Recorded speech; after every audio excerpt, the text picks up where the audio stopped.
আল্লাহ পাক কোরআনে রাসূলকে নূর বলেছে, যেই তাফসীর আপনি পড়তেছেন সেই তাফসীরে রাসূলকে নূর বলা হয়েছে, আর সেই তাফসীর আপনি পড়ে বলতেছেন রাসূলকে নূর বললে শিরক হয়ে যাবে, বিদআত হয়ে যাবে। তা কি বললেন আপনি? আপনি কি বললেন?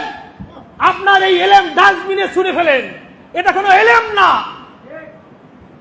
আপনি কিতাবে পড়ছেন আরেকটা, মুখে বুলি ছাড়ছেন আরেকটা, এটা কেমন? এটা তো মুনাফিকি হয়ে গেল।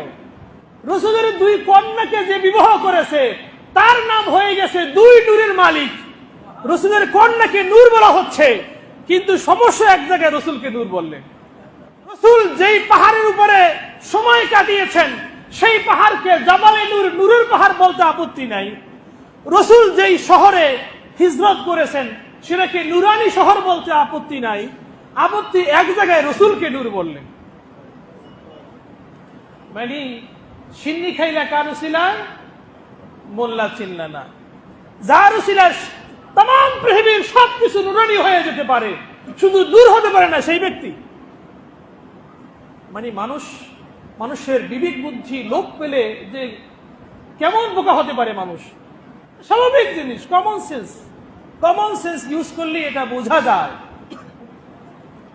দলিল তো আছেই, আল্লাহ পাক নিজেই বলেছেন লাকাদ জাআকুম মিনাল্লাহি নূরুন ওয়া কিতাবুম মুবিন, অবশ্যই তোমাদের কাছে আগমন করেছে নূর এবং সুস্পষ্ট কিতাব গ্রন্থ।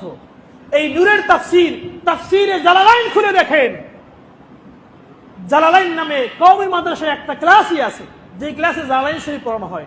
আলিয়া মাদ্রাসায় এই কিতাবটা পড়ানো হয়।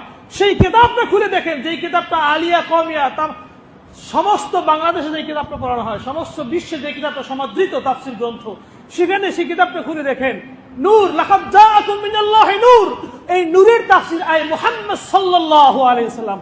নূর বলতে আল্লাহ পাক মুহাম্মদ সাল্লাল্লাহু আলাইহি ওয়াসাল্লামকে বুঝিয়েছেন। তো আল্লাহ পাক রাসূলকে বলছেন নূর এসেছে।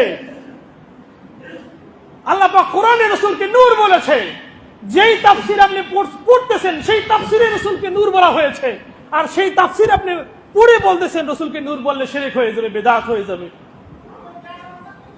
তা কি বললেন আপনি? আপনি কি বললেন? আপনার এই ইলম ডাস্টবিনে ছুঁড়ে ফেলেন, এটা কোনো ইলম না। আপনি কিতাবে পড়ছেন আরেকটা, মুখে বুলি ছাড়ছেন আরেকটা, এটা কেমন? এটা তো মুনাফিকি হয়ে গেল। যেই ইলম শেখানো হচ্ছে সেই ইলম প্রচার করা উচিত, না হয়তো এটা মুনাফিকি হয়ে যাবে।